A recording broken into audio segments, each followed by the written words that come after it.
नमस्ते सम्पूर्णमा। म चाहिँ अहिले हाम्रो के प्लस गढी सारालुङ एक देवीथानबाट चाहिँ यो हाम्रो शुक्रबारे गाउँ डाँडा स्कुल अनि हाम्रो सानो बजार घर बस्तीहरूको भिडियो गर्दैछु। जतिजनाले यो स्कुलमा पढ्नुभयो अहिले कता कता हुनुहुन्छ है, तपाईहरुले यसो के कतिजनाले यो भिडियोहरू देखिहाल्नुभयो भने कमेन्ट गर्नु होला। यता चाहिँ हाम्रो कुन गाउँ रे, यस्तो नामै बिर्सिदियो एउटा भने दमालुङ। राम्रोसँग देख्नुहुन्छ तपाईहरुले, कसैको घर पर्यो भने तपाईहरुले त्यो पनि कमेन्ट गरिदिनु होला।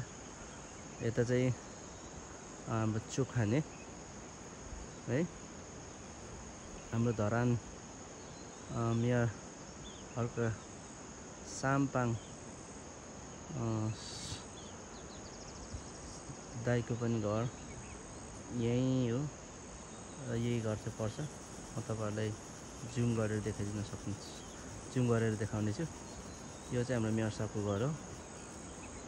के हो भने यता नजिकको नियरेस्ट हाम्रो छिमेकी खारताम छ।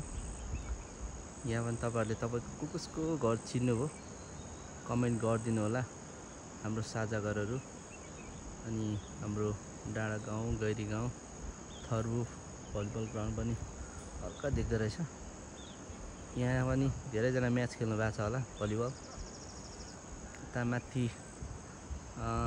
नागी है, नागी स्कुल।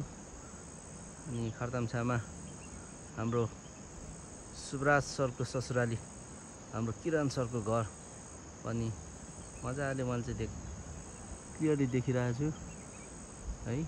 माथि माथि कुहिरो लागेको छ। ल भने फेरि शुक्रबार एकचोटि म जोम गरेर तपाईहरुलाई देखाइदिनेछु। पहिलाको पुरानो भवनमा एउटा यो नवीनदारको घर, अनि यो हाम्रो पहिला हाम्रो अशोकहरूको घर। यो चाहिँ हो भने म यहाँ पढ्दाखेरि चाहिँ टोयलेट मात्रै बनेको थियो, यो नयाँ भवनहरू केही बनेको थियो। यो संरचनाहरू सबै नयाँ बनेर छ। माथि पुरानो घरहरू एउटा यो मद्रास काका घर, अहिले चाहिँ राजन। यो सानो शुक्रबारे है, यहाँ चाहिँ शुक्रबार हटियाहरू लाग्छ। यता हाम्रो माथि चाहिँ सारालुङ। सारालुङमा सबैभन्दा धेरैले गाउँघर छोडिसकेछ, घरै छैन। यहाँ एउटा प्रकाश भाइको नयाँ घर बनाएर रहेछ। यहाँ चाहिँ हाम्रो माइला दाजु शिवलाई चाहिँ मुमा र फुपाको मन्दिर भाइसँग सफा गर्दैछ। ल धानको बिउ चाहिँ यसरी छरेको हुन्छ है। अहिले यो रोपिसकेको हो। यो चाहिँ धानको बिउ उखालेर सकिसकेको। हाम्रो गाउँको अलैँची, मकै, कोदो बबाल फल्छ गाइचहरू है। यो चाहिँ उत्तिस घारी,